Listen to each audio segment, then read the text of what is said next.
Good morning and welcome to a special morning edition of Walk It Off. I'm your host, as you always know. I'm Paul Jarrett, and I'm here today. And we have Eddie Yamin coming in this morning. We're going to have a quick little discussion about something, run our ads, then we're going to bring Eddie in so we don't have to interrupt the interview. It's funny. Lately on my YouTube algorithm, I get these. If you ever heard of the company Amalfi Jets, it's this one guy. His name is Colin with a K. He makes it known it's K.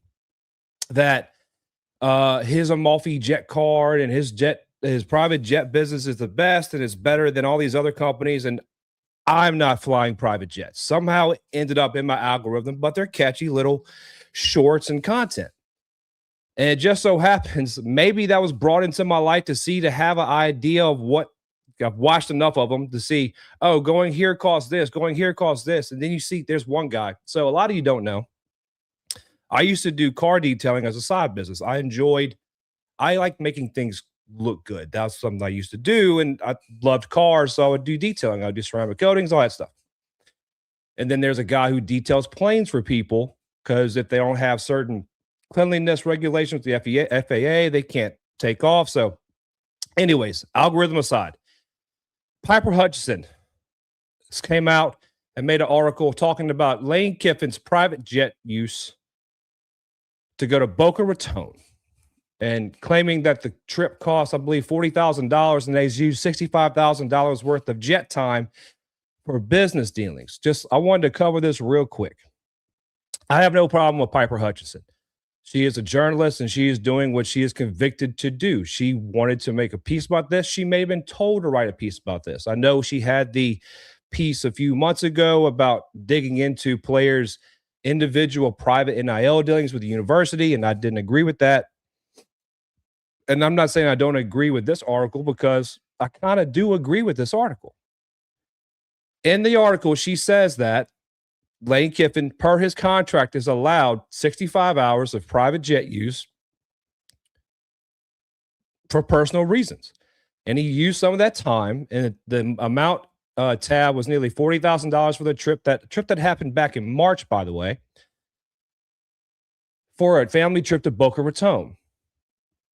The reason why I like this article is you're just telling everybody that we've got it like that. We're letting our head coach use a private jet to go on personal vacations. Now, most coaches throughout the country have this perk. And I don't know if he's using the MMR jet that was used to go get him or if he's using the LSU actual private jet.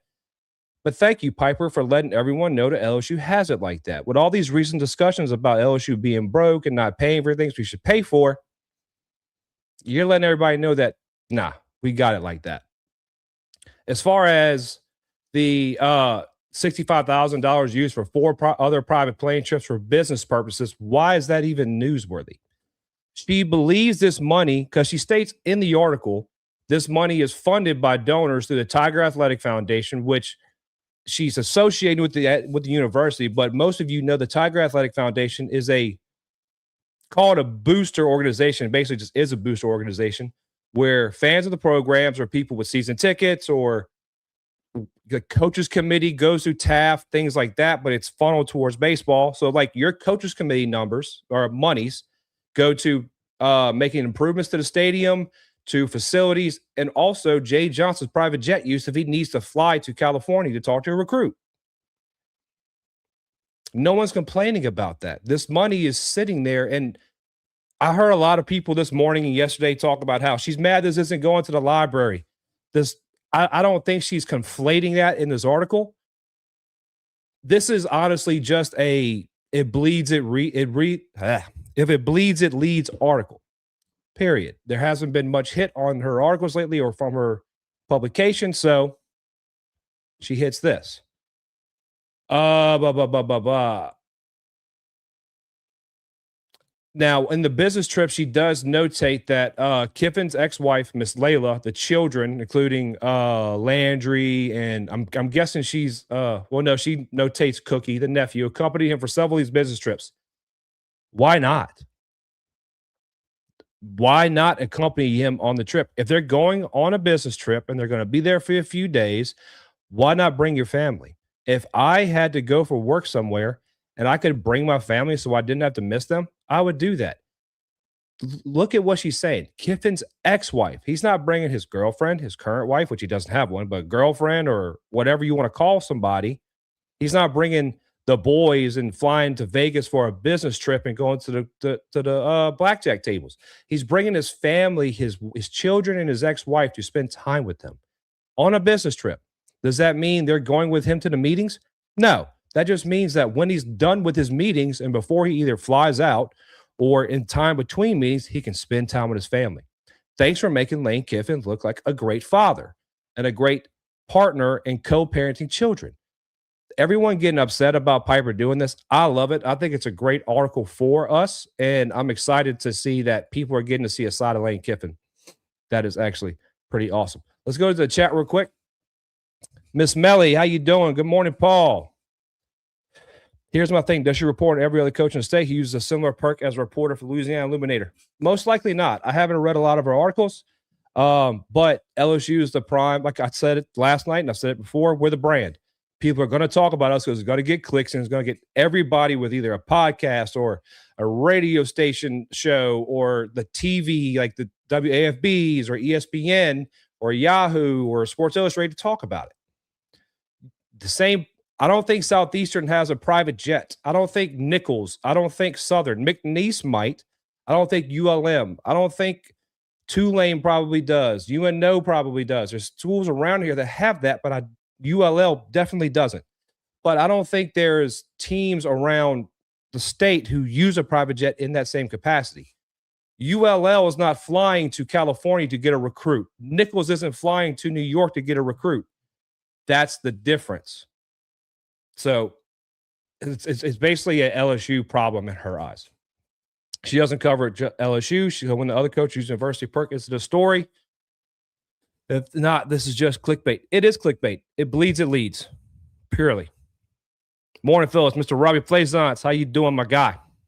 Honestly, taking this family makes me respect it more. Exactly. Take the silver linings. Look at this article and say, hey, Piper, thank you for like talking about Lane Kiffin in such a glowing manner. Like, he's a family man. He wants to bring his family with him everywhere it goes. I love that. I love my wife and my kids. I wish I'd never had to leave them. That's how much I love my family. Lane has the opportunity with the money and the perks he has. He doesn't have to leave his family. It's awesome. We're going to do a quick break when we come back. Make sure also, before we get to that, if you haven't already, please like the stream. If you're watching on X, please repost it. If you're watching on YouTube, please like it. Please subscribe to the YouTube channel. When we come back from our quick break, we're going to have the Yaminator, Eddie Yamin, with us. Stay with us. John 16:33, Jesus says, I've told you all this so that you may have peace in me. Here on earth you will have many trials and sorrows, but take heart because I've overcome the world. Like, that truth that Jesus won is so powerful, so significant in our lives if we fully trust and fully surrender to that promise. Like, no matter what we're going to face, no matter what stress, no matter what challenges, no matter what anxiety, like, Jesus promises peace, and he reminds us that all of the sin, the fear, the doubt, the shame, like, he overcame it all. He paid the price for your sin and mine when he went to that cross. He died a death that we deserve. He went into the grave. He didn't stay there. 3 days later, he rose from the grave, and the promise is true that he's coming back someday. So the power and the significance of that verse is now in a 2-word phrase that's on a t-shirt, on a hat, on a hoodie, and simply said, Jesus won. Even in the valley of the shadow of death, I can take rest, cause the living God is living in my chest. Every day I wake up feeling blessed, and even if I don't, I see it as a test. Join me and your favorite players by expressing your faith and assisting local ministries. Use code WalkItOffTalk for 20% off your orders at JesusOneApparel.com. 15% of your purchase will support local ministries like the LSU FCA. That is code WalkItOffTalk for 20% off. Jesus One. In South Louisiana, there's nothing we love more than God, family, sports, and food. For your next get-together, make sure you contact Lemise Sourdough Bakery. Whether you're gathering with friends and family for the big game or surrounding yourself with loved ones for a Sunday dinner, let Lemise Sourdough Bakery provide what you need to make it that much more special. LaMie Sourdough Bakery is a small batch, all organic bakery right here in the heart of Baton Rouge, Louisiana. Go take a look at what's being mixed up in the kitchen next, as well as place your orders on Instagram at LaMie Sourdough Bakery. Don't forget to pick up your regular sourdough loaves, your jalapeno cheddar loaves, cookies for those late night snacks, and cinnamon rolls for those early morning cravings. LaMie Sourdough Bakery, where the first ingredients in anything made is love. LaMie Sourdough Bakery. What's up, my guy? What's going on? How you doing this morning, buddy? It's an early morning for you. I'm sure you're up and you've already lifted, but you have some late nights there in the Cape. Yeah, definitely get late out here. And then, you take a nice little school bus back to the field, and then you got to figure out how to get dinner because everything's closed by like 8 o'clock, 9 o'clock, and then you go home. But, yeah, man, the school bus back to the ballpark. Don't make me think I heard that and didn't hear I miss LSU right now. Yeah, no, I mean, there's like one bus. I haven't gotten to take it yet because I got up like I think 8 or 10 games into the season. They took it like one of the first games, but they call it the Funk Bus, and it's like just a yellow school bus, and it's just 2 rows of like seats like up and down each side. And there's like LED lights and a bunch of speakers, and it's like, oh, awesome. I want to take that bus, but so far we've just taken the regular school bus. So what do you got to do to get on the Funk Bus, man? That sounds like y'all making the best of a bad. I'm trying to figure out. I've asked like 5 people. I'm like, dude, I want to take the Funk Bus, and they're like, you got to get lucky. It's like one team gets it. It's like I've been up here for like 2 weeks now. I want to take the Funk Bus. But yeah. Are you enjoying being back up in the Northeast? Yeah, I like playing out here. Just because like my family is like 3-4 hours away, and then like my 2 younger brothers both play. My middle brother plays Division III at SUNY Poly, which is in New York, out near like Utica, Syracuse area, and then my other brother's in 10th grade. So my family, they get down when they can to come watch games, but they can come out here like once or twice a week. They like to like make an excuse to stay, go to the beach and everything, so they get to come out not a bad and watch idea. me play. But yeah. Speaking of that, intermixing family into it, aren't you happy you have a coach that doesn't always end up in the media? Yeah, that guy tries to keep it as drama free as he can. So oh yeah, man, it's always good. So one more quick question about the Cape. Is it anything like that? I didn't play in the Cape. I wasn't as good at baseball as you are. I understand that, unlike a lot of people on X, I'm sure you know about that. But is it anything like the movie Summer Catch at all? Are you running around with people's daughters, hanging out with people's like breaking up relationships? What you got going on? I mean, I just play baseball. Like, I don't know. I'm very boring. Like, I don't know. Like, a lot of the guys like to go play cards and everything, and they go out like after the games, and I'm like, dude, like I'm exhausted. I don't know how you guys like enjoy not going to bed as soon as you get home. But I mean, it can be if you want it to be, but for me, it's like not really, not too much. Most of the position players know. Some of the pitchers, they like to have fun though. So the foster parents aren't making y'all go work for their grass cutting business and doing this all the jazz? No. I got a good little host family this year, so yeah, I don't have to do too much in terms of stuff around the house, luckily. Sounds awesome, man. So yeah. With you going to the Cape, is that something you discuss with Jay, or is it kind of like, hey, I want you to play summer ball? Would you rather go out West Coast? Would you rather go Northeast? Would you rather go Midwest? Is that something y'all talk about, or he kind of just picks? Yeah, like he told me I didn't have to play if I didn't want to.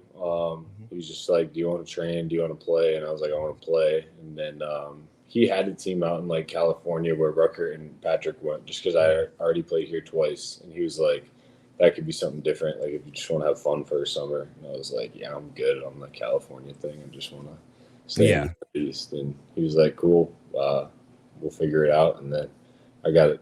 Luckily, I got on Brewster because like by the time I figured out I wanted to play, every team was full. So, I mean, we called a couple teams. I played in Orleans my first year, and I was like miserable. So that coach probably wanted nothing to do with me after that. And then I played in Falmouth last year. That went well, but then like the GM left, and then I played for Jared Saltalamacchia, who's like a World Series winning catcher with the Red Sox, and then he left. He was a head coach there last year, and then he left to be the assistant coach at Miami. So I didn't know anybody there, and it was like the GM that told me I could have a spot whenever I wanted, wasn't there anymore. So I was waiting for a phone call from them, and then the Brewster coach called me, and he was like, "You can tell every team to kick rocks because I'm taking you right now." And I was like, "All right, sounds good. I'll be there." It feels good to be wanted, right? It feels good to just have that, like, dude, tell everybody to mess off. I got you. Yeah, he literally said, "You need to call him right now and tell him all to kick rocks because, like, I'm taking you." I was like, "All right, cool." Awesome, man. Awesome. And you're doing well down there. You got a couple pumps. Yeah. You got a few doubles. Like, you're hitting the ball hard. I'm loving seeing what I'm like, because I'll be honest with you, got a couple friends that like know they have every YouTube channel, streamed and this, and they watch every game. I just can't find it. I don't know why. Yeah, it's on CapeLeagueTV.com. CapeLeagueTV.com. All right. Is the website. And then it's like the home team streams the game. So, like, if you're on the away team's broadcast, it's just like a radio. So you got to click on the home team because the home team does the live broadcast. See, I wish the MLB Network would like have like either a side channel or something for this, because you're looking at guys who are going to play professional baseball. Right. I'm shocked it'd they be fun. don't, because it's like an MLB-backed league, I believe. MLB does some like funding or sponsorships for it. So I'm surprised they don't do something like that. But are you shocked? Did you watch the draft this year where you had to change the channel every 10 picks, and then day 2 was like robot voice and the Mets select? Yeah, I just I was on the way to a game on day 1. So I mean, I just saw like Rocket pick. I texted him because I played with him in Orleans my first year up here. So him and I got pretty close when I played with them. And then Derek got picked. I called him, and then I had to go play. So like I didn't see him. My mom and dad were actually at the game, and I was playing first, and my dad was like, "Jake Brown." I was like, "Yeah." I got all excited at first base, but yeah, that was that's how I figured that one out. And then like right after the game, my dad was like, "Devin." I was like, "Oh, it's sick." That's awesome, man. Were you surprised to see Derek go at 5? No. I mean by surprise, I don't mean like you're not surprised he got picked high, but like that high. Yeah, I mean, playing with him for 2 years and seeing the way he operates and goes about like his business, like I think he should be valued as a top 5 overall pick. I think that he went at the right place, but to a lot of people, I think they were shocked. They were like, "Why did he not go to like 10 or 11?" But for me, it was like makes complete and total sense. I mean, I've watched this kid do crazy things for 2 years. So yeah, like coming up to a draft, me and other people would talk, and I was like, man, if Derek goes into like pick 18, pick 15, he'd come back and be a top 5 pick. And the funny thing was, I heard Jay say that Derek said, "If I go past 11, I'm coming back." And he was like, whoa, stop. Yeah. And then he goes 5, and it's like, man, congratulations, dude. That's awesome. Yeah, Derek would say stuff like that, like towards the end of the year. We were just like, "Dude, shut up. You're not coming back to school." Nobody believes you, bro. But I was stumping for Jake to come back, though. I was talking to Chance a lot, and I was just like, bro, like, here's my thoughts. Yeah, he was ready to go to pro ball more than anything. I think he just like he wants to get his career going. I mean, kid wants to play in the big leagues for a long time. So he really, I think more than anything, it had nothing to do with like him not loving LSU and not wanting to be. He did, and it was like he just wanted to take the next step in his career more than anything, and I think he was ready for that. And if anybody has the issue with him wanting to get pro ball started, they could just go kick rocks, man. Because that kid loves LSU, loves it. Absolutely. I mean, he was like the pride of Louisiana at one point. It was like, I don't know how anybody could sit here and say he didn't want to play here. You know what I mean? And like, I think people label me as the fan hater because I can't stand people who like with you guys. So like, you're young men, but you're still young, and I don't believe people should treat y'all like professional athletes because they look at the NILs and they think y'all are making all this money and you're not. And we're not getting into all of that, but they criticize these guys. And Jake was a great example I always use. I was like, y'all told this guy to transfer and drove him nuts after 24. Now he's your prodigal son returned. Like, think about it before you speak. Yeah. And I just wish that Jake would have got picked up by the Braves because I know for a fact that was his team. Yeah, he was a big Braves fan. I mean, he literally told me all year the Braves were better than the Yankees, like the whole year. And I was sitting here like, thanks, Jake. I appreciate. I can see the standings, dude. Like, I'm not delusional, but I appreciate it. But yeah, it would have been cool if he went to Atlanta. But he gets to go play with Cade, who he was his roommate last year on the national championship team. So yeah, those two are gonna be a problem. I think you answered my question. So my buddy Zach would go deep dives in the chat, and he's a big Yankees fan. Yeah. And so me and my friend, I think you've met David Billiot. He was there with credentials at the park. He's a Braves fan. I'm a Braves fan. And so we give him grief all the time. And he has one guy now that's a big Yankees fan, because I'm guessing you grew up a Yankees fan. Yeah, I grew up a Yankees fan. I'm not an idiot, so I don't. Yeah. So Mets are a big no-no. So is it Yankees Knicks, Yankees Nets, or is it Mets Knicks, Mets Nets? It's normally Yankees Knicks. I mean, nobody's really a Nets fan, like unless you're from Brooklyn, honestly. But like for the most part, all of New York's Knicks fans. I mean, I'm not like a huge basketball guy. I kind of got into it like a little bit this year just because like the Knicks were better than they normally are, and then they ended up winning it, which was kind of cool. But so I'm guessing Giants over Jets. I'm a Jets fan. You're a Jets fan? Yeah. See, the Jets don't play in New York; they play in Jersey. Yeah, so do the Giants, though. So yeah, that's right. They share the same. Yeah, that's right. But like my whole family is Raiders fans, like my mom and dad's side. So like, I don't even know how that happened, to be honest with you. But we used to host like football every Sunday growing up, and my mom wanted to mess with my dad one year and got me a Jets jersey when they were playing them, and the Jets won. So she set me up for failure. I tell you that all the time. But yeah, I was a Jets fan ever since then. Man, so going back to that, let's go back to your time at LSU so far. So you've kind of similar to Jake, and well, similar to a lot of guys, you've had the best of times and now kind of the worst of times with the way the season played out. Yeah, it just wasn't what anybody expected. What is your take on the way Jay handled the seasons? Not trying to get into like anything crazy, just like the way he handled you guys between 25 and 26, and how, like, what made you want to stay with Jay coming off of this year? Yeah, I mean, he never lied to me. I think it was the biggest thing. Like, he was always honest with me, and he always kind of like would have like good conversation with me about like how he thought I was as a player, like why he recruited me, things like that. And then the developmental piece, like even when I was like redshirting and not playing on that team, he like never didn't care. You know what I mean? So like he never stopped developing me, and he always wanted me to be like a great player. And he was like very open and always expressed that. And then in my meeting, he was like, I want you to come back. And he was like, before you say anything. And I was like, just stop talking. Like, I'm coming back. I don't want to leave. So like, I was like, kind of like, he was going to start explaining it. And I was like, no, I'm not going anywhere. But I mean, it's kind of like hard, you know, for anybody to want to leave after a year like that. And then if the coaching staff is like actual like interest in you and like really cares and tells you like you can be an impact player, it's like, it's kind of like, why would you leave? You know, where else would you want to play? And then, I mean, even this last year, like, I don't think anything changed in terms of the way, like, coach really managed the team or, like, led. Like, he was the same guy both years. Yeah. I don't know. It was just kind of like this year, just kind of, you know, just didn't work out a little bit. But, like, that's the life. Like, not oh, yeah, go your way every single time. But, yeah. Oh, yeah. And that's one thing people are going to hear, and they're going to love that, because a lot of people, especially young people, and not trying to put down young people, will see a situation like that and say, well, I'm going to go find somewhere else. This isn't working out, blah, blah, blah, blah.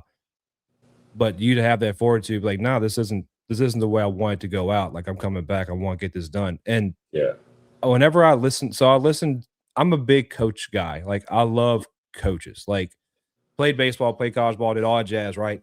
Yeah.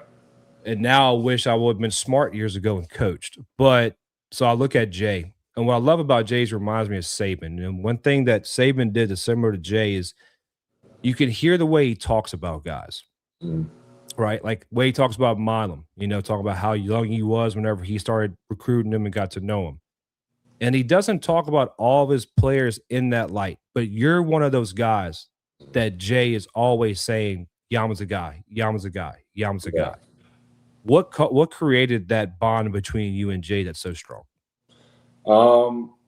I don't know, like, I just kind of spent a lot of time with him. Like, I remember my first, like, kind of actually going in his office and talking, because when he recruited me, like, I didn't go on any visits. Like, I was in the transfer portal, and I was up here in the Cape, and my biggest thing was, like, I didn't care about money, and I didn't care about facilities. I wanted to make a choice based on culture and coaching. That was my, like, two things that I wanted to do. And I was getting a bunch of phone calls, and then Coach Johnson, like, texted me on my drive up, and it was like, I was like blown away because it was like Coach Johnson just texted me. Like, that's kind of nuts. And then he was like, I'll be up there tomorrow. I was like, what do you mean you'll be up here tomorrow? Like, because he wanted to sit down and have breakfast and like talk. And I was like, all right, cool. Like, this dude cares. You know what I mean? Like, all these other coaches just call me and they're like, yeah, we'll be up next week to like watch you play, all this. He was like, he got here and we sat down at breakfast. And like, I just remember seeing him and I was like, all right, he's a little bit smaller in person than I told you. I was like, all right, but like, what's going on, coach? And then like, You're a big guy. People, you're like on TV, you look smaller than you are Yeah. in person. yeah, for sure. Like the first time it was you and Schmidt. I was sitting out there. The first time I saw you walk up the right field line, I went, damn, Yamin's kind of yoked. Like, this is Yeah. kind of crazy. Yeah, the TV really does me bad. I'll tell you what. I get told that all the time. But yeah, Coach Townsend and I had breakfast, and like, I don't know, he kind of just like talked to me, and we had a really good conversation. And at the time, I had a different advisor, and he was like, "Do you want to like?" He was like, "I want you to wait to make a decision. Like, talk to maybe another coach or two." And Coach Johnson like made his offer and everything. We left, and he was like, "Would you need like a couple days? Think about it, a week?" I was like, "Yeah, I'll get right back to you." And I just remember like I went out to my car and I sat down and I was like, "You know what, dude? Like, I don't need any more time." And I called him with like it was like 15. I think it was like 15 minutes. And I was like, let's go win a national championship." And then Dude, I love it. He was like fired up, and yeah, that's kind of how that all went down. But, yeah. Dude, I love that. And funny thing, you talk about Jay being a small guy. He is a small guy. Let's just be honest. Yeah, he's the most intimidating short guy you'll ever meet, though. I tell people that all the time. Oh, dude. So you've probably, I think you've seen my post during the season when I was doing pick to click and I was just giving stuff away to people, right? The only thing I wanted for myself this season, it wasn't even for me, it's for my son. So I think I'm definitely the only person in Louisiana with two of them, but I'm the only person in Louisiana with a Jay Johnson jersey. Yeah. So, China's a great thing. So I was going to try to get there one day and catch him. So I got a Skip jersey framed in my oldest son's room. Yeah. Because my wife in the 23 season fell in love with Skip Burtman. And she's like, put the "You ardently desire" quote on his wall and all this jazz, right? Yeah. So I was like, I'm gonna get this jersey signed by Jay so I can put it in my youngest son's room. That's the only reason I want it. Yeah. He'd come walk down the side. I go, no, I'm not gonna bother him. I can see his face. I'm not gonna talk to him. Nothing. I'm just gonna let him be. But like David would go and he would take the iPhone videos of the press conferences. Right.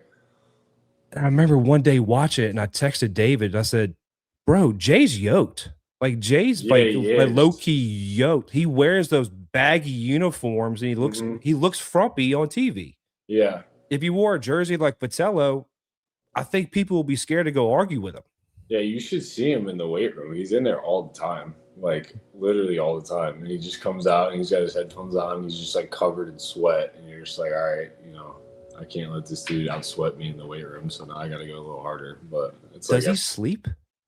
I don't think so. I've asked him that before. I'm like, do you ever go to bed? And he's like, yeah, I wake up at like 6 a.m. And I'm like, well, you're here till midnight. So that means you don't get home till like 12:30, 1 o'clock. But yeah, I don't know. He figures it out, obviously. Looking back on the 25 year, when did you know y'all were going to win it all? Like when I got to campus, honestly, it was like, I was sitting here like watching just these dudes hit, and I was like, this is different. And then like watching, like just catching bullpens, it was like every pitcher, threw something, and it felt like they had a little hate behind it. And I was like, all right, these guys are all good. And then it all came together, and through the fall, it's just like kept getting better and better and better and better. And then come springtime, like it all just kind of clicked, and it was like, yeah, we're probably gonna be pretty good this year. Yeah, like it's I'm happy the way you said that. Like talking about it was just different watching the guys throw, and I felt like a little hate behind it because Mhm. I haven't played with many big leaguers or many pro guys, to be honest with you. But I did play. My buddy Wade ended up throwing a no hitter with the Reds. He has a couple pumps with the Diamondbacks. He was left-handed pitcher, and I'm a left-handed hitter. So I remember seeing him just in high school, and like Yeah. back in the day when I was in high school, 95 was hard. Yeah. Y'all, they don't have the same hard y'all have today where guys are pumping 99 as a Right. starter. But he was pumping 95 from the left side. And I remember just watching him like, I've never, like, this is a totally different experience. And I wish people would understand that. Like, watching you guys in the box and on TV, from an angle, they see a strike down the middle, but they don't see the 18 inches of a horizontal break Yeah.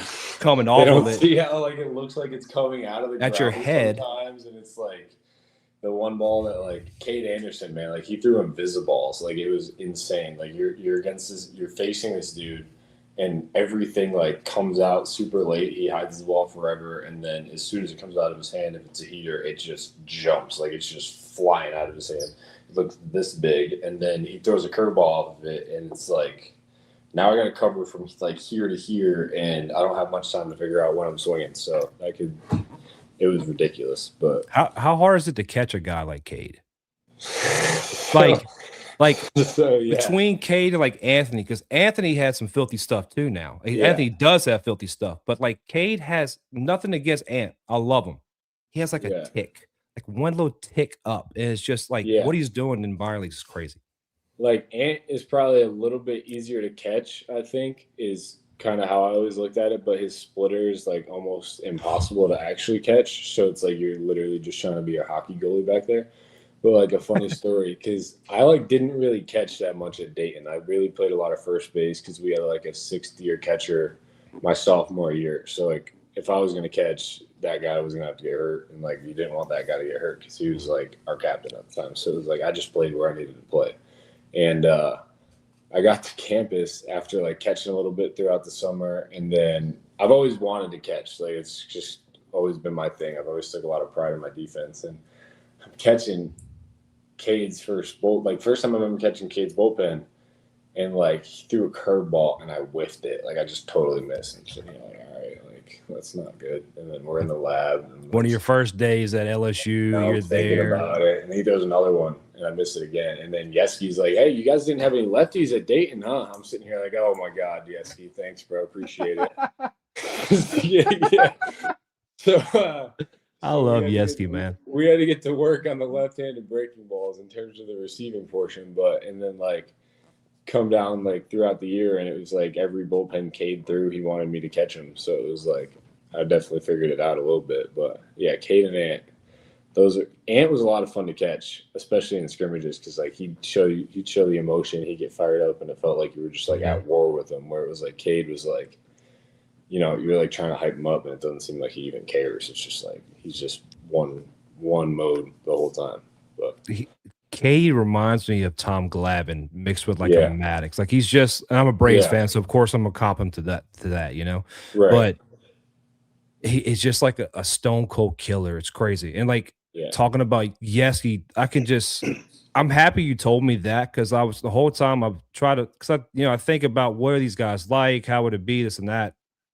And I just like, yes, he's got to be a smart aleck to heaven and back. Like it's insane. Because I remember I went to 99% of y'all's fall scrimmage, I think 95, but I didn't make it to Biloxi. Yeah. But I'm sitting there, and one of y'all's first, I called it spring fall scrimmage. It was in January. I call it spring. And I'm sitting on the right, like near the dugout on the first baseline, on the right side of the dugout. And no shade to this guy, by the way. I still love him. He's still my Bayou Panda. Zach York's coming down the line from y'all warming up and getting ready. And York just flops on the ground. You know exactly what I'm talking about, because he did it every day. He just flops. And he's looking around and goes, "You about shook the rubber off the mound. What are you doing?" And you could tell he said it with love, but then Adam, Martin comes and stretches him, and I'm just like, I don't know if he said that with love or he said that with like a little bit of like, don't do that again. Like I'm still But I'm happy to hear that Yeski's like that. Like, that's awesome. Yeah, Yeski's got jokes, man. It was like I remember too. It was like one of the first fall scrimmages I was catching, and it was like a strikeout looking, and I threw it to third, and I like threw it over the guy's head, and he's just in my ear, and he's like, "You guys throw the ball around with the left fielder at Dayton," and I'm like, "Thanks, Yeski." Like,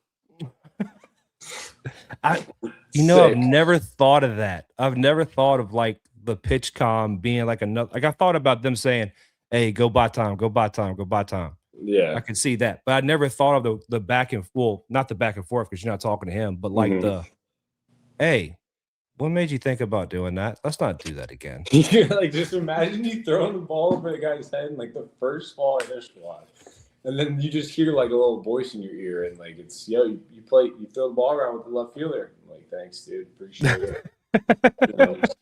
Trying my hardest here. He's first in the lab, whipping on curveballs, then that. And you're like, Jay's going to make me pay him back for that breakfast. I can see it now. Yeah. I can see it now. Yeah, no, definitely thought that for sure. But yeah.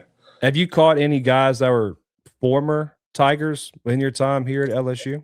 Yeah, all the time. Like in the off season, Paul comes back. I've caught him a couple times. Who else? I'm trying to think of them. A bunch of minor league guys. Who's the guy for the Blue Jays? Why am I blanking on his name? Gosman? Yeah, Gosman. Gosman. Caught him like 7 times. Catch him a lot. And then just like, I mean, some of the guys that came back from the national championship team, obviously this year, caught them. But like, if they're in there and they kind of like need to throw, and I'm always there in the off season because it's like when I go home, everything's so far away to drive, so it's just more convenient for me to train at school. And there's pitchers there all off season, former Tigers, and they just always need somebody to throw to. So I just catch them. Gosman makes me think he's just probably a blast to catch because I think Gosman's just up there doing just like he'll be in the middle of a legit bullpen and go, "Hey, I want to try it on knuckleball." Like I'm not saying he'll do that, but it's like that kind of attitude, like fun, relaxed. Paul, that's hockey goalie all day, right? Yeah, I mean it's crazy because he throws the ball where he wants it, like every time, and it was like. I don't know, man. There's just like a different presence when you're catching Paul Skenes, and you're just like, "Yo, this guy's pretty good." You know, I don't want to suck. I don't want to suck right now. So it's like you're sitting back there, and I'm working as hard as I can to receive everything that guy throws. But yeah, he's you're definitely kind of hockey goalie, but at the same time, you're like, I want to make this look good, so he doesn't never. And he makes it easy because he's pinpoint. Like it's the control he has at 102 is. And then, like, I love, like, again, like, wish I was coaching. I worked for a guy, I doubt you know him, but his name is Christopher Yeager, Dr. Yeager. He's out of the guy that made the bands, like the Yeager bands that everybody uses. Did he make bands?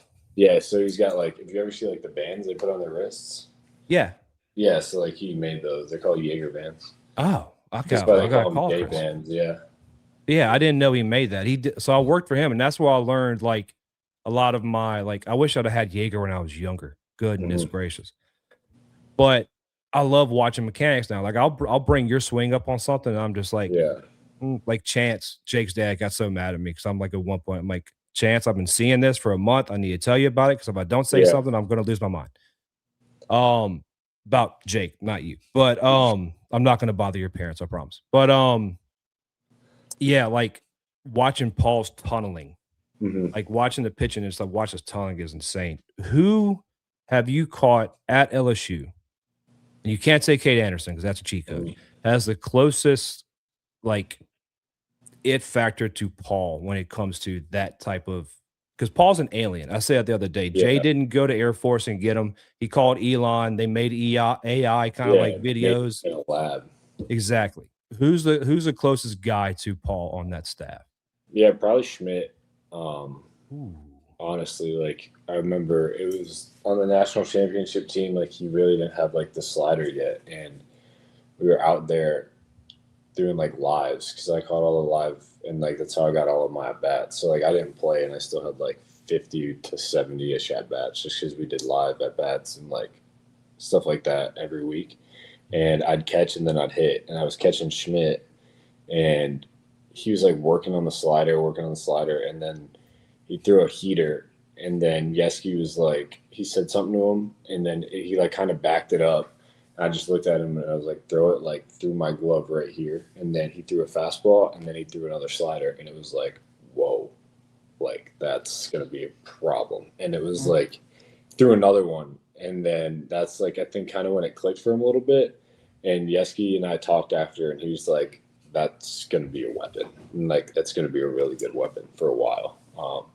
And then over the past year, I mean, his development's been crazy, and then now he's going to put on this weight in the offseason and kind of stay healthy, and like he's going to be, I think, a very comparable guy to like a Paul Skenes next year. Tell me if I'm off, because you're there on the field. You see, I'm watching every game, but it's a different feel on the field than it is even in the stands or watching the game at home. Yeah. The best pitching performance I think William Schmidt had last year was against Kentucky. And Yeah, let me tell you probably. why. Is guys got on base, but he stranded them. He worked himself out of jams every inning. Right. What do you think? Was it Kentucky or something else? Or maybe I'm misremembering. Yeah, it was probably Kentucky or UCF. I mean, he was super dominant. He was super dominant against UCF, but against Kentucky, he was kind of like against UCF, he was kind of just like a bully, if that makes sense. Like, and I'm not saying that in it's any a good way. disrespect to them and their program. They had a great program, great players. I knew a bunch of them, but it was like something about what he was doing that day was like, you know, really messing with the hitters, and he was super dominant in that regard. But then in Kentucky, it was almost like he was like pitching. Like he wasn't just out there just dominant. He was figuring out ways to get outs, and he was figuring out a way to get us off the field and get us back in the dugout. And it was like even when he like threw a couple pitches, you kind of like saw something in him, and it was like he was starting to get a little frustrated because like, you know, he knew he could do better, and then he'd like kind of figure it out and feel it and get it, and like you were watching kind of like a masterclass of him figuring things out there, and then finding ways to get outs in different ways, and just like going 1, 2, 3, 1, 2, 3, 1, 2, 3. Like he was getting us off the field. So I think Kentucky was definitely.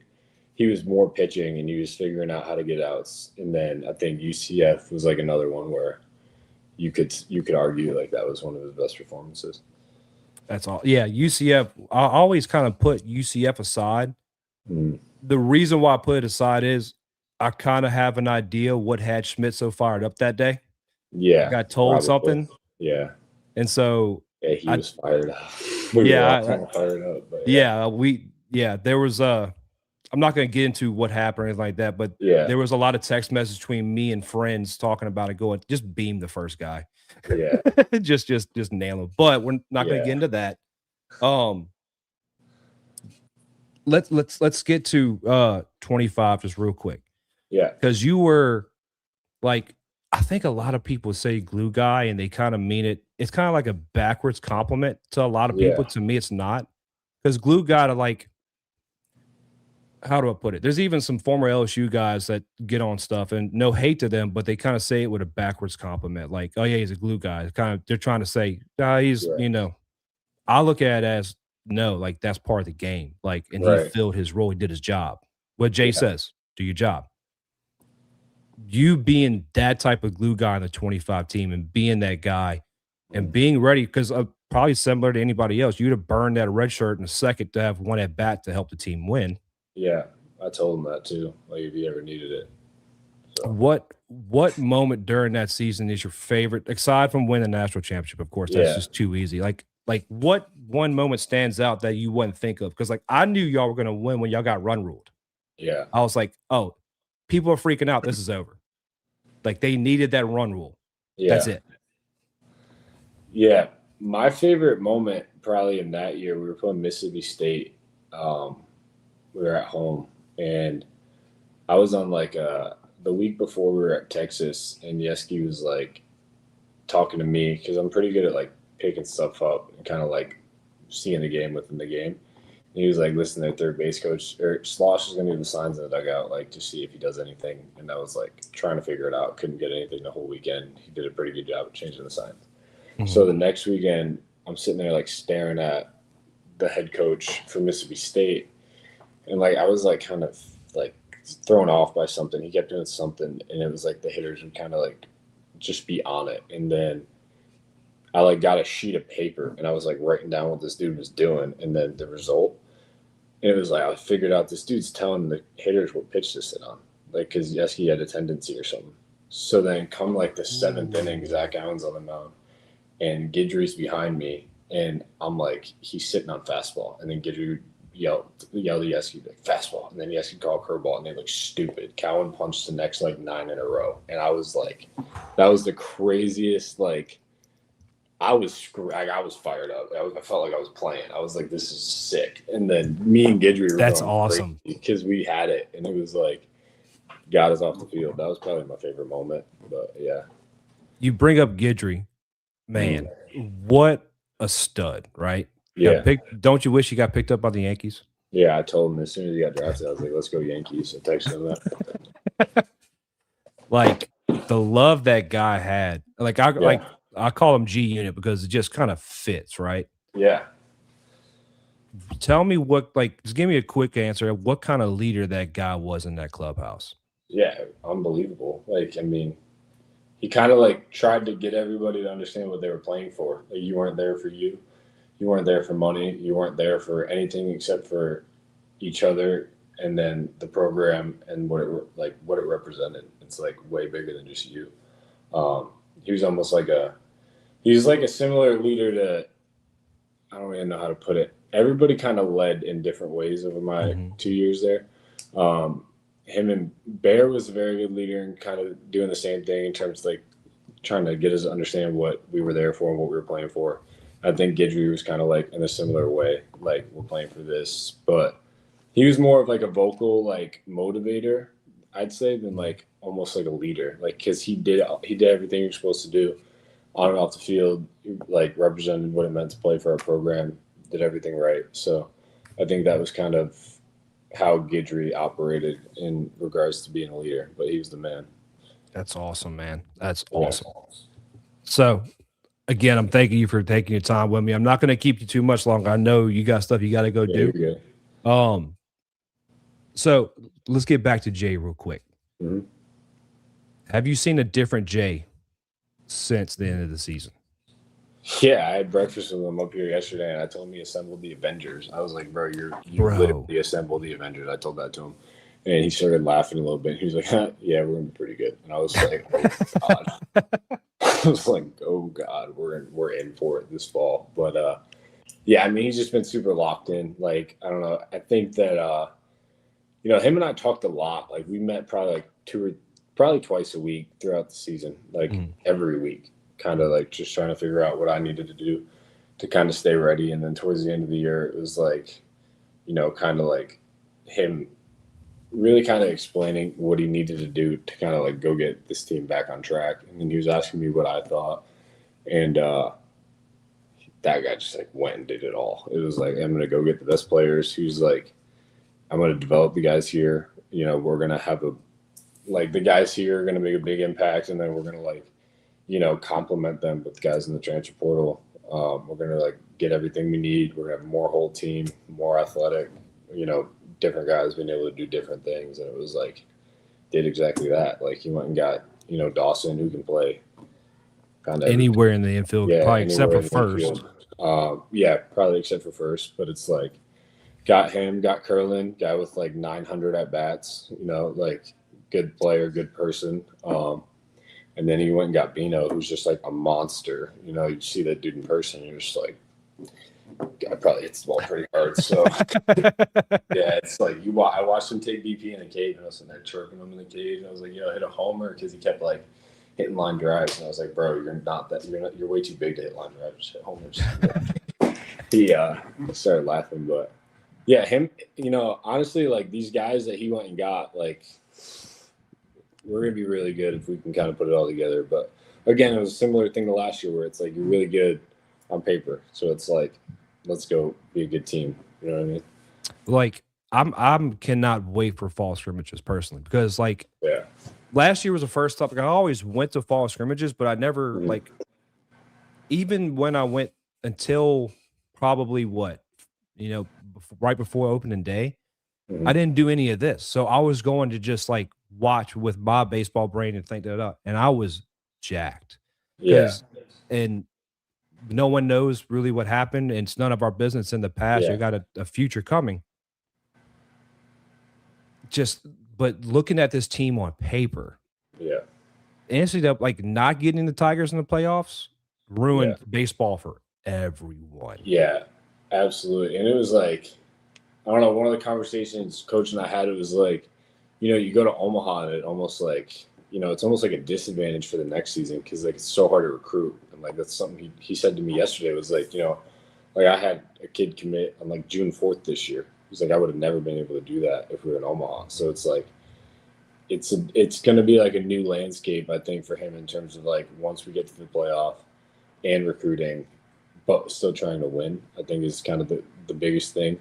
But that's a good problem to have in the way he puts it. So yeah, it definitely ruined baseball for I think the rest of the SEC because it's for a few years. Like my roommate up here is a pitcher from Arkansas, and he's sitting here like, yeah, it's our year. And I was like, bro, you said that every year since you've had a program. Catch a foul ball. I was like, you said that every year. And he's like, no, this is the year we get over the hump. I was like, yeah, so you see the Tigers again, and then see what happens. But it's just like the thing with Jay, and if I can, you don't need my advice. If I can give you any advice ever in life, just being older than you. Yeah. Absorb every word that man tells you, because like if I could, I'm closer to age in Jay than I am to you, and I would, if I could talk to Jay for 5 minutes, I'd ask him, what's the most important aspect of your day? What gets you into that mindset? Because that dude is if he wasn't a baseball coach, because I spent time in the military, he'd probably be like a Delta operator or SEAL Team 6 guy, just the shortest little runt running around just on target, just murking dudes. But like this, and because you mix the transfer portal guys, right? Like Bino, Cade, Dawson, Angel Lyo just came in, who's got a lot of potential. Jason Wax out of Tulane, y'all saw last year, just on and on and on. And the pitchers are got coming in like Landon Hood. But then you get to the high school class that got through the draft. Yeah, it's crazy. And I was talking to Daily Joy last night. The girl who owns SEC Pretty. I was talking to her on here. I said, keep the women away from Dominic Santorelli. Like we need to keep his head on straight. Keep them away from him. Yeah, that kid is huge. Like that's huge. I can't wait to see what that kid develops into because he's not even in his prime. None of y'all are truly in your prime. Right. That kid, I remember when I started doing my research on those guys, I saw Dominic and I didn't even follow him. I was like, you know what? Body alone, $5 million. Body alone, $5 million. And then you see what he does with a wood bat at the combine. It's 114 off the bat. I'm like, he's going to break metal bats. Yeah, Marucci's going to go rank runner. Nobody thought he was going to get the games. I saw that video and I was like, yeah, no. Hey, dude, it was good hanging out with you when you came on visits. Yeah, another cool story to say this kid was committed to LSU, but now he's going to go there. It's going to be crazy. Then you get a guy like Naraki, you get a guy like Cooper Sides, and even people, I think people are sleeping on Braxton Beatty. And Braxton Beatty is my guy. Like, I talked to him, I've got to know his dad a little bit. He's my guy. And I think when Jay came out and said he sees Gage jumping him, I was like, I'm trying to tell y'all. Yeah. The pitching y'all have now. Like looking at that. So 2 questions. One's going to be kind of funny, so have fun with it. The other one, I will want to know your real answer. The real answer is seeing that much talent walking in the door. Yeah. How does that just when you saw all that news coming out, I'm sure you had better idea. You're talking to Jay, you're talking to guys, right? You're talking to Jordan. What kind of emotion was filling through that, through those texts, through those conversations?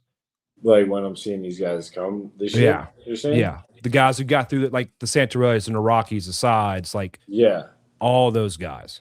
Yeah, I mean, I called Chief the other day because I broke my first bat, and I was like, I'm probably gonna need a couple more from the beginning of the rest of the summer. And him and I were just talking about it, and he's like, yeah, it's gonna be a real fight for at bats this year, Ed. I was like, thanks, Chief. Thanks, man. Didn't know that one. But I was like, you're gonna get at bats.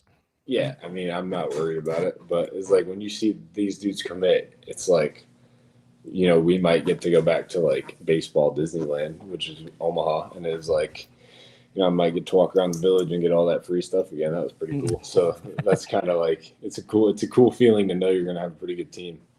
And then every single one of them is just like, yeah, this is cooler. This is cooler. It just kind of feels good every time. Speaking on the same guys, the young guys, because transfer portal guys, you really can't do this with because they're guys who've been there, done that type thing. Mm-hmm. But high school guys coming in, Mm-hmm. you got to set a precedent when they step in that clubhouse to know, yeah, you're a $5 million man, but now you're a freshman. And y'all are not hazing, but disclaimer, no hazing. What kind of things do y'all do to kind of just keep the rookies in line? Yeah, it's all Steve. That you can say. It's all on Steve. Steve takes care of all that. He's really good at letting them know that they're freshmen and making them feel like they're freshmen. And he does it in like a really like, it's like he can just say things to you, and it's like he just says like one or two liners, and it's just like, bro, what? What did you just say? But yeah, no, like these freshmen, like especially last year, it was like a couple guys come in, they're like feeling like they're all this, and Steve's just like immediate, like, no, you're not. No. Nope. You haven't done anything yet. He loves, that's his favorite line. He's like, you've done nothing here. I feel like that's Steven's line that Steve picked up, because like having my background and knowing Malam's dad's background, yeah, I kind of like when I met him, I was kind of like, hey, kindred spirit, like I know how your head works. Yeah. And I kind of see like Steven just like being that dude, because you get the same thing even in those kind of scenarios. You get guys that come in, they're fresh out of this and that, like, I know everything. You know 2% of the total pie. Right. And then it's like when they act like that and then like they mess up for the first time and like he's on it like really quick because he's just like, yup, told you. Like I was right. And then they get humbled really quick. But it's like you almost need to be humbled though when you get there, because it's like everybody feels really good about like putting the logo on their chest, and it's like, yo, I play for LSU, but it's like you gotta like almost like, I don't know, earn the right to like say that if that makes sense. No, like, I'm not gonna say it out of respect for you. Yeah. Because you're like you've been my guy. I'll admit, my buddy Zach with Go Deep Dive, Zach Nunez. Yeah. He's been a Yaminator dude since like you were my guy, but like he had you like up here. He's like I know he would love to talk to you. Yeah. But I had a feeling about certain things in guys this year. And again, I'm not gonna say it. I've said it myself on here after the season because I'm not gonna trash you guys. Yeah. But Jay come out and said this, I believe it was with Jacques the other day. And Jay came out and he was talking to Jacques and he said, you know, I want guys, you know, to come in and it's not just I'm coming to Baton Rouge to wear the logo on my chest, be a part of the brand. You want to come here to win championships. Right. And it's because like you call, you know, at the same time you said we're going back to baseball at Disneyland, my first thought was Alec Box, when Alec Box is the way Alec Box is, right? Yeah. Because there isn't a much better venue, and I'm not even being biased because y'all fill more seats in most minor league stadiums, every stadium in the Cape, even on a midweek. Mm-hmm. And that, I'll be honest, you guys are royalty around here. Right. Y'all get the major league experience in college, which you deserve, but you got to earn that. And like people may look at something and be like, oh, they're not gelling. No. They're gelling. Yeah. Tough love is still love. Yeah, for sure. And it's like if he's not saying something, you know, you're almost more worried about it than when he like is saying something. Because it's like I know when I punch out and I walk back to the dugout and I just see him with his hat, like hands like this on his hat, and he just says nothing when I walk by. I'm like, yeah, it's probably my last at bat for the day. So talking about Jay. Yeah, I'm just like, all right, that's probably not good. But when he says something to me, I'm like, all right, you know, probably still good here. But I just remember, like you say, when the seats are filled, it's like we walked out for midweek towards the end of the year, and we did our little thing in right field, and it was like there was like nobody there, like at all. Sucks. I hate that. Like, and he just like walked out, and he didn't even like start it how he normally starts it. He's just like, "What?" He's like, "This will never happen again, ever." And he's like, we don't play for these people. Anyways, no. we play for us. We play for the name, we play for the logo on our chest. He goes, but this will never happen again. I wouldn't even say you play for the logo on your chest. Like, yeah, I would and this sounds kind of crazy to me, but this is the way my mind thinks. If I'm Jay this year, when y'all go into fall ball, y'all don't have LSU on your chest when you go out there first. You kind of earn that as the fall ball goes on. But that's my take to it. And I wouldn't say you play for the fans. Like in my idea, the fans should be there for you. Like you're not there just to watch the Tigers win. You're watching, like I put like if you look at my stream last night, the thumbnail. It's just a graphic of every guy currently in the show. And just look at, especially the ones that came from Jay's teams, just look at the number of guys that, I'll be honest, LSU has forgot to put on the screen. Yeah. Is that many guys. They probably stuck to a time limit. Right. So you're paying for the ticket to see not only great baseball, root on your team, because I say it all the time. Yeah, like you talked about earlier, Jay this year kind of saying some things, letting some things be known. As soon as he was like, I need to be supported, you probably saw on my stuff, hey, we need to get coach money. Right. I'm gonna give this away. Y'all go donate for $25. like we raised. Did that? If you can't answer this, just like wink. Did that get into the clubhouse at all?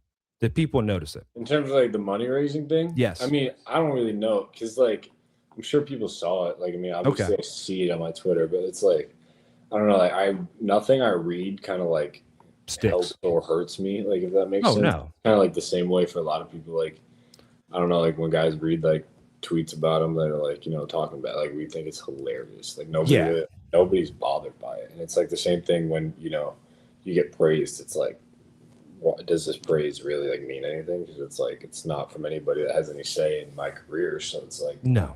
I mean, obviously you appreciate it, but it's like, you know, it doesn't really do anything for you. So, I mean, when in terms of like seeing that stuff get, you know, handled like out of like, that's just not in our control. So like, I'm sure a bunch of guys saw it, but you know, I'm not sure that like really kind of resonated or, I mean, not in any disrespect. But No. You're good, man. Yeah. Good. I just don't know that it really like had any impact, if that makes sense. But no. Yeah, you're good. Yeah. No. Totally. That's why I asked. But even like aside from that, like you don't play for the guys and the fans. They should be there to see the product on the field, have the chance to say, hey, when Eddie Yamin, who is an all-star in Major League Baseball, I saw him play at LSU before he was Eddie Yamin, when he was a Yaminator, you know, before that got trademarked. Yeah. You know what I mean? Like that's what like my son, a poor son, he's about to turn 3 and we bring him to the ballpark. Oh, really? And like the first game we bought him to, made him scared of Alec Box because it was the 24-year Sunday against Florida when Jay got tossed. I think it was like the second time he ever got tossed. And like we're sitting there in the yellow seats by first base on the right side of first base, dugout. So close to the field, sitting next to Hayden Travinsky's mom, who was a doll. Yeah. And we're sitting there and it's quiet because it's not a good year. But I saw him like, oh, I'm gonna take the earmuffs on him. He's all right. Like it's not loud. Jake gets tossed. Place erupts. Cool. And he's just like, I never want to come back here. Now he's like, I want to go to the ballpark, Daddy. I want to go to the ballpark. Yeah. Let's talk about. I got 2 more questions for you. All right. Now I'm gonna let you go. I know I've taken too much of your time already, my man. This past season, favorite moment from this year, like, what was that? Individually, probably the homer at Mississippi State. That was pretty cool. I mean, it was like 18,000 or whatever it was there. I don't know if it was that many, but it was like, it was super loud. And then it was like the whole place shut up really quick. So it was like, I get to say that made 18,000 people go quiet. So that was cool. And then like I ran out to left field and it was like, there's like a whole like LSU fan section up there and like the top and like they were all going nuts. And I was like, yeah, this is cool. So that would probably be individually the best moment. I think collectively as a team, I think my favorite moment was in the SEC tournament, like when we beat Oklahoma, because it was like, you know, we were like going to war. Like I don't think people realize like we were not done. Like we were really fighting, and like the whole clubhouse, like actually, we really thought we were gonna do it. And like the lift before we left, like Chris Martin was like, I'm not lifting you guys right now for like nothing. He's like, this is the program. And he was like, this will be a 2-week program. And then we're going to rewrite another program when we get into the postseason. But right now we're getting you ready to get to the postseason. And like, if you're not completely bought into that, the door is right there. And like, everybody was bought in. And it was like, we were doing it. So when we beat Oklahoma, we were like, yep, you know, there's one. And it was like, when we rolled in to play Auburn, and I mean, we all truly thought we were going to win. And I mean, you know, it is what it is. But I think as a group, that Oklahoma win was kind of pretty special for all of us. So that Oklahoma win, it was bittersweet for me because I loved it because I knew you boys were fighting. I wasn't one of the ones saying, "Oh, they've given up." No. Like watching Devin on the mound, they're not giving up. Right. But I looked at then at the end of the year, I'd see Oklahoma raise a trophy. I went, the wins we got on Oklahoma, we dominated Oklahoma, man. And like, we should have beat them in the series at home too. A couple plays. So you know, that was all that was. That shows you how intimidating Alec Box is because Cam Johnson unfolded. Right. Now, a lot of pitchers do, though. A lot of pitchers do when they come there, which is like, that kid's going to be good. That kid's going to be good for a while. Like the talent is ridiculous. So it's like the presence our place has on people is kind of crazy. People forget he was a top 5 prospect pick in that draft that year, and then he came to LSU because he didn't get his number. And like, whenever LSU hired Lane, and he brought Billy Glasscock to be the GM. I remembered the West Virginia guy whose last name was Glasscock at the Super in 25, and I went like a heat stroke. Well, I think it was a mix of just the crowd, and then the heat stroke because that place turned into the old Alec Box. Yeah, that place was unreal that day. Like the old Alec Box, they used to put people on the foul line with a rope in front of them. That place was rowdy. Like I tell people, like I talked to Ronnie Rance. I talked to him. And we had a conversation about the old box. I said, I don't even remember what game it was. I was such a young kid, but this will sum up the old Alec Box in a nutshell. I walked in the bathroom with my dad at the pig trough. There wasn't stalls, pig trough, and on the windowsill above the trough was a line, not a couple, a line of empty Crown Royal bottles. That was the old box, and that place got rowdy. I think so. This new one could get rowdy. It's just they have so much security. Like they didn't have security at the Alec Box. Right. If you had someone with security, they would turn around and getting a beer from somebody or pouring Crown their own Coke cup. Right. You know what I mean? But when the box is alive, it's a different animal, man. And I'm excited to see that place. Like anticipate fall ball being like almost capacity. It's going to be insane. Yeah, and I was talking to Coach yesterday. There's one fall ball game.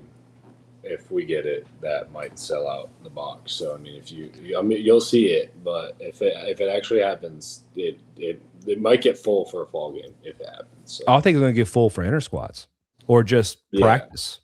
But I'm not going to. I may text you after and be like, "What up?" But of all the things we've talked about, first of all, I want to thank you for coming on, man. Yeah, but of course. We got to keep the main thing the main thing. Mm-hmm. And when I was looking through your stuff the other day, I thought I followed you, by the way. I didn't. I was like, you're such a prick. You didn't follow him. What an idiot. Like I knew, like I saw all your stuff. I'm like, I got to be following him. Yeah. Philippians 4:13. Funny enough, I have that tattoo down my left side. I can do all things through Christ who strengthens me. Your relationship with Christ and your faith, how has that kept you going through? Because baseball is nothing but a game of failure, and it's nothing but strife.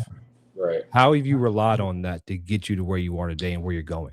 Yeah, I mean, I don't know. My relationship with God is kind of everything because it's like I don't really go out there and play for anything but Him. You know what I mean? So it's like I prepare as much as I can. I do everything I can. And then when I go play the game, like it's all in His hands. Like that's why a lot of people ask me like in big pressure situations, like how I'm able to perform. And it's like because I don't feel anything. Like I don't feel any different than when it's like a regular at bat.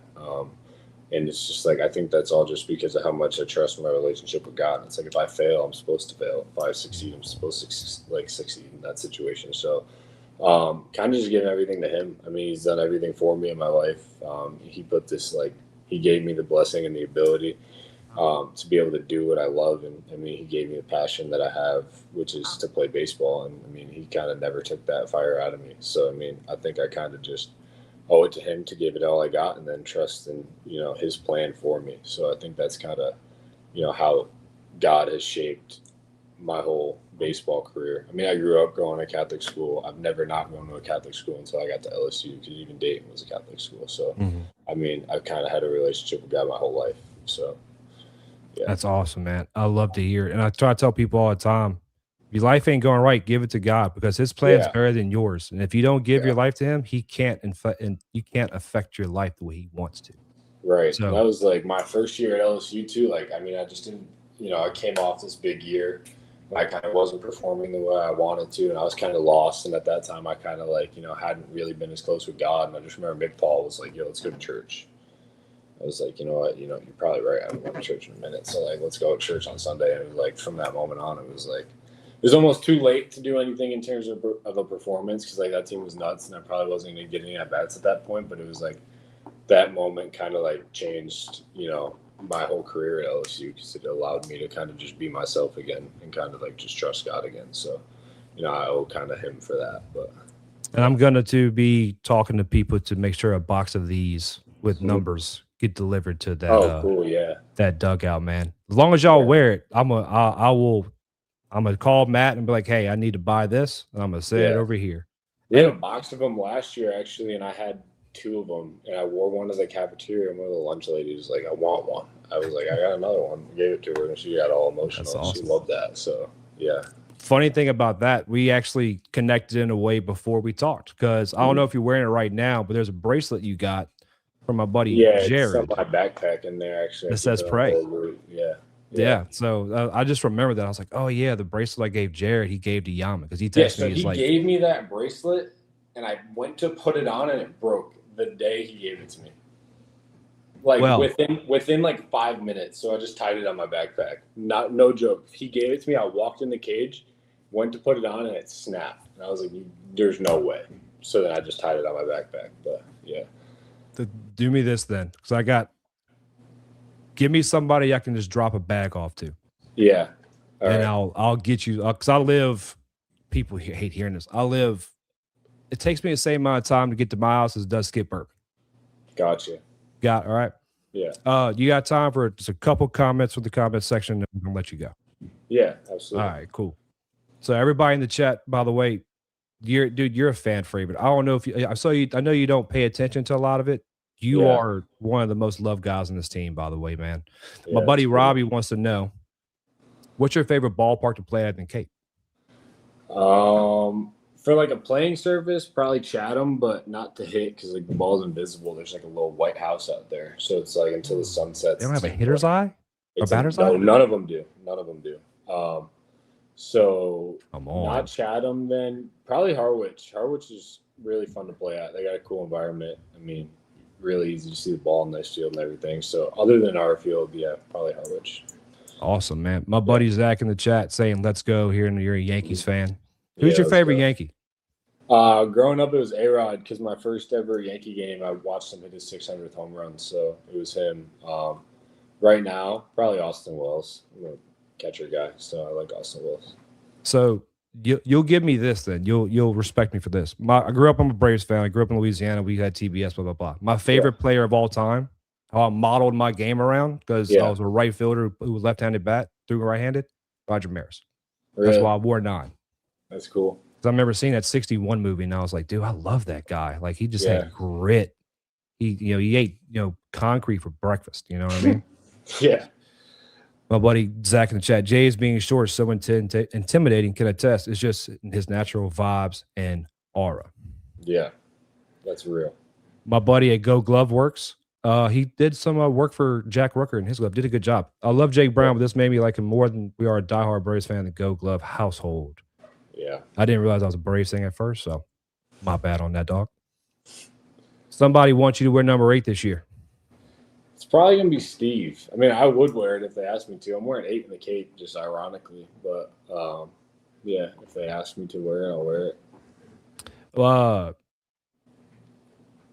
I see. I'd hate to see him come away from 4, because, I love 8. I know he went to go to 2, and I was like, Steve, like don't joke. I know, but he said it, and I was like, don't do that, Mom. I already got 2 I got to order 2 more jerseys and wait months for China to send it. Like, come on, man. Yeah. I don't know if he'll switch from 4 either, but I mean, I'd assume it would be him. I just don't know what all that, includes. I mean, I know that Coach Johnson's like he's big on keeping the culture and everything, but the number 8 isn't more significant to him than anything else, I don't think. So, kind of just whoever he asks, I think. But if you ask me, I'll be honored to wear it. I got an off the wall question for you. Johnny Yamin. Who is that? It's probably my brother. What bat you swinging this year? I like the one-piece one. The Reckless? Reckless, yeah, I think it's the Reckless. They just came out with a new one. I haven't seen it yet, but probably that one. I gotta check that out. So working for Jaeger, I'm a big swing, big bat guy, and I'm telling you, I hate with a passion those metal torpedo bats. Yeah, I'm not a big fan of them. I've swung like the Lindor wood bat since I was like 14, and it just happens to be Marucci, so they hook us up. I ordered them for summer ball this year again because I just tell Chief and he puts in the order. And before I came here, I go get them from his office and they're all torpedoes. I'm like, you gotta be kidding me! So I've been swinging a torpedo all summer because that's what they gave me. But yeah, are you're hitting hard with it? But like, it's cost me a couple homers though. I'll tell you what. Yeah, it has cost me a couple homers because I'm not necessarily somebody that would need a torpedo bat. Because I don't typically miss. I don't really get jammed very often. To me, a torpedo bat is just a Band-Aid for a problem you can fix it with a T. It's like the physics behind it. I'm not going to get down a physics line with you because we're not here for that. But it doesn't make sense mechanically. I'll just say that. I just wish it was a little heavier too. I think it's super hard to make the weight distribution in a wood bat correct when you have a torpedo because you take so much weight off the end of the bat. But that's just me. Zach's going to start the Yamin for number 8 campaign now. Let's see real quick. And this is a thing we have going on as well. Yamin never gets a bat. You know why? Because he gets on base. I get tagged in all those tweets all the time. They're pretty funny. I laugh every time I see you. Every time it happens, you get on, every time you come to the plate, I text Zach. He gets on base. I send him that little GIF, and it's awesome. Yeah. The last one. Trip Bueller, those Eddie Yama ads in 10 years are going to hit different. That'd Love be cool. it, man. Tell everybody who you're playing for and what to expect with you coming up here in the next couple of weeks in Cape Cod. Yeah, I'm playing for the Brewster Whitecaps. Got a really good team, really talented team. Super deep in terms of pitching. We're kind of getting, a little turnover in the position players right now, but I think they're second in our division in the Cape right now. So, I plan on being up here the rest of the summer. Hopefully win the whole thing because I say it every day we get there. I'm like, winners win. I love saying that, and then we're going winning. So winners win. Hopefully we win the whole thing. That's awesome, man. Well, again, I can't thank you enough for coming and joining me this morning, taking time out of your day, especially the busy time up in the Cape. Of course. Can't wait to get you back to campus to see you in the fall, man. I'll come say hi to you and text me. Absolutely. Text me somebody. I'm gonna bring you a bag of stuff. All right, awesome. I'll definitely. All right, my guy. All right, I appreciate it. All right, man. God bless. Thank you. You too. That was Eddie Yamin of the LSU Baseball Tigers. How do you not fall more in love with that guy? Listen to that interview. Let's be completely honest. Like Yamin, man, he's like, I didn't expect this, but like Yamin's a very, very, how do I want to put it? Intricate young man. I can definitely tell he sees things. He thinks of things differently, more mature way. And man, that was actually a really fun conversation. A lot different than I thought it was going to go, but a really fun conversation. Trip Bueller in the chat. Fantastic interview. I've been packing up my place and it has made it a lot more enjoyable. I'm happy you appreciate it, man. You coming back to Baton Rouge? You finishing up your internship or you're leaving from Baton Rouge? Let me know. Before we get out of here, though, I didn't get into this last night. And I want to get into it now. So I've been having something on my heart, and I know we always go over a Bible verse, and I didn't do it last night. It was getting late. I had to go, be with my children and my wife. But I had something sitting on my heart that I really, really want to get out to you because it was something that I was thinking about. Because every day I try to find myself deeper in my faith. I try to find the part of me that I need to work on to be closer to our Father and Christ. And lately I was thinking about some stuff that happened in the past, and I was trying to find the meaning behind it. And today's verse on my phone actually kind of fits well. It's Romans chapter 6, verse 4. We were buried, therefore, with him through baptism into death, that just as Christ was raised from the dead through the glory of the Father, so we also might walk in newness of life. And why that fits so well. So if you're new to the channel, you may not have seen it, but there's a video under the videos tab. It's not a live stream. It's part of a live stream, but I have it separate. It just says my testimony. And I had the conviction one night to talk about my relationship with Christ and what brought me back to my relationship with Christ and what kind of drove me away. And I was talking to one of my best friends recently, yesterday, and we were discussing faith. And we were discussing different aspects of faith and our different outlooks on faith. And I brought up a scenario which happened at Alex Box this past year, to be completely honest. So many of you were at the tailgate for the A&M series. And during that tailgate, I had a young man come up to me, and he was homeless. And I talked to him. He came up to the tailgate. He was talking to us. He recognized the Jesus One shirt I was wearing. He saw that, and he loved the fact that it said Jesus One. And so I was talking to him about his life, and he said he walked here, I think from Marksville, some far, far away. He hitchhiked, and he said walk. It ended up being hitchhiked. You know, we all embellish at times. And I remember, asking him, what, like, is this all you have? He had like an extra shirt. I think he had an extra pair of shorts, and that was it. And he had what he was wearing. So I had another purple Jesus One shirt, and I gave him that, and me and him sat down. We sat there and prayed, and we went on our way. Well, we go to the game. We spend the time when me and my wife are about to leave the game. We're talking to some people outside the stadium, and someone asked me, "Hey, were you that guy jumping on the dugout screaming at the players?" And I went, "No, why?" I had the same Jesus One shirt on as the one I gave him. And he said, "Well, it had a guy wearing that shirt acting a fool on the dugout, and he ended up getting kicked out." I said, "No, that wasn't me, but I know exactly who it was. I don't know him, but I gave him that shirt." And so I posed this question to my buddy yesterday, because we were just kind of discussing things in life and things that we're not going to get into here. But I asked him, "What do you think God had that happen for?" Because that was definitely a aspect that I was part of. I know I wasn't the reason why he got in the dugout and acted that way, but why do you think especially having someone come up to me and kind of bring it to my light, because I bring it to my attention because I had not seen those actions happen. And my buddy said something very kind of eye-opening to me, and he said, "What if Christ was showing you what you could have become? What if Christ was showing you, if you hadn't have turned your life back over to him, what you would become?" And it resonated because, like I told my buddy yesterday, back in the day, we partied, man.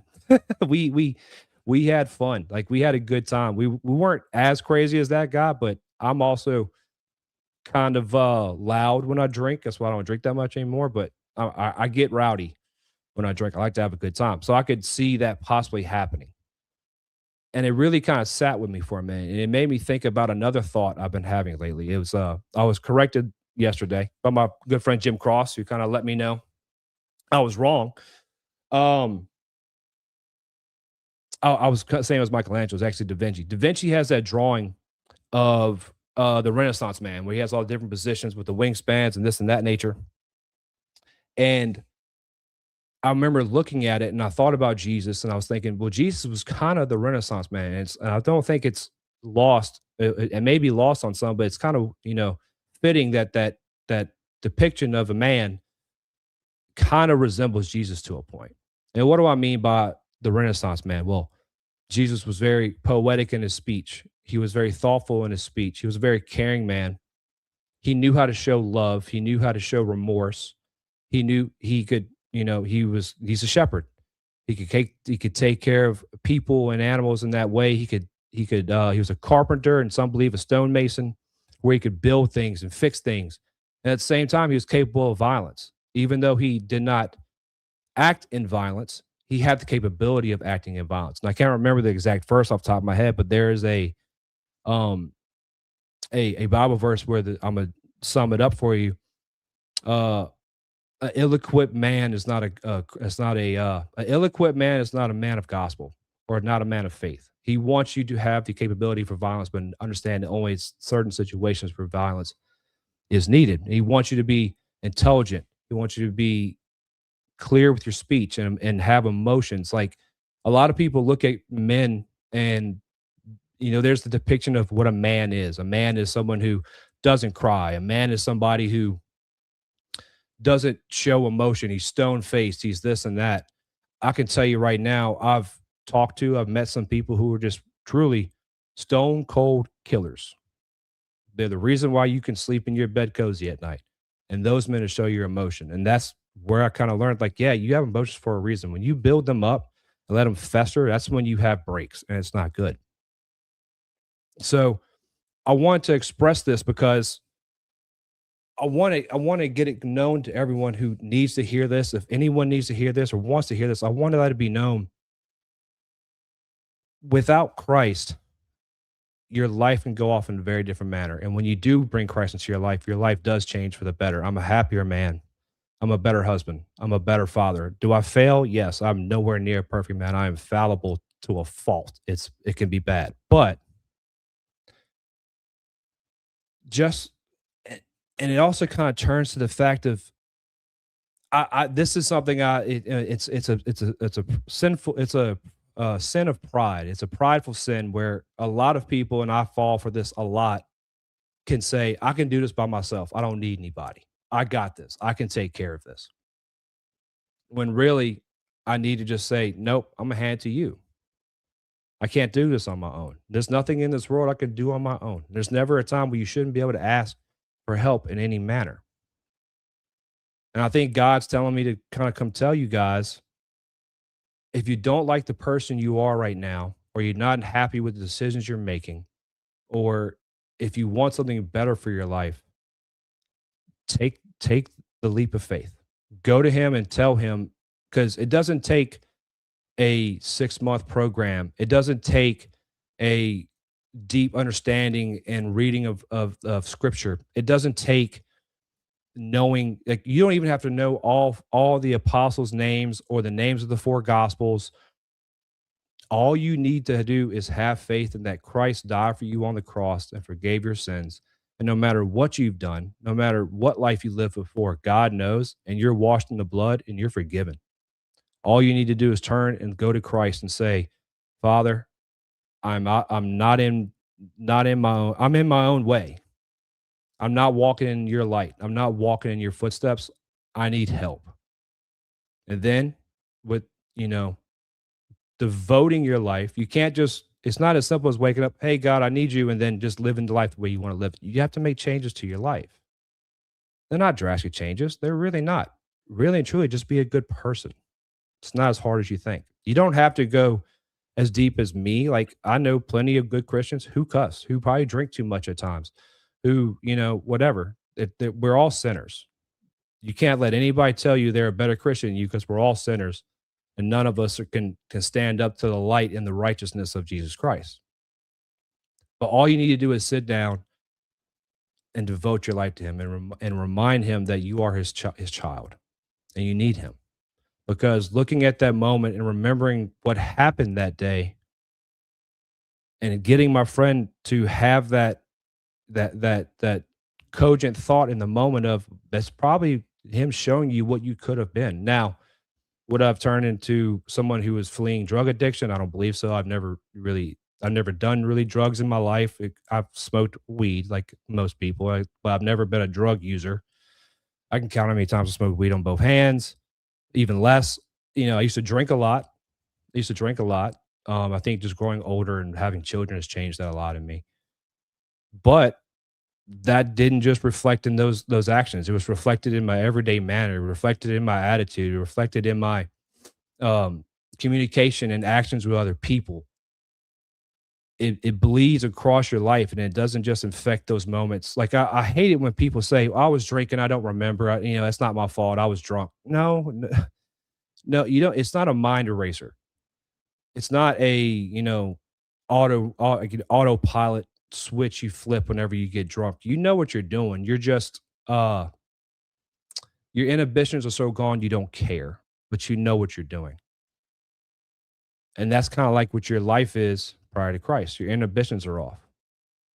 You know what you're doing. You selfishly or, aspirationally don't care. But when you turn to Christ and you give him your love and you give him your heart and you give him your life and you say, God, it's kind of like that song from Carrie Underwood, how cheesy it is, Jesus take the wheel. That's what it is. And like I was telling Eddie during the show, prior to you giving your life to Christ, he can't drive for you. He gave you the option of free will. He gave you the free will to make decisions in your life. He gave you the free will to turn to him or not to him. So in the scripture, it does say, if you go to Christ and you have not known him, he would say, get away from me, for I do not know you, if you're not giving your life to Christ. But your salvation is there. And as soon as you turn to him and you say, Christ, I need you, boom, you're still washed in the blood either way, but you're truly washed in the blood. And when you give your life to him, he can now take the wheel.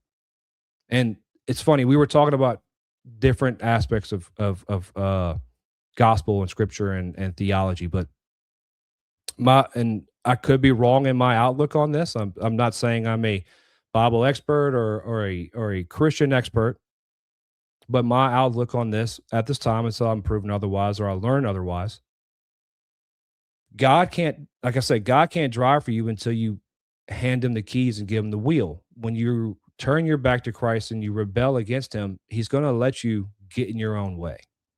He's going to let you make the mistakes you need to make. Now, he's going to test you, and you may just continue failing those tests. But the moment you turn around and you let God take the wheel, his hope, his plan for you can now go into full fruition, go into full effect. Because now he's not being rebelled. He's not being pushed against for a whatever reason, selfish, prideful, driven for money, driven for accolade, driven for attention of the opposite sex. No, it's when that is gone.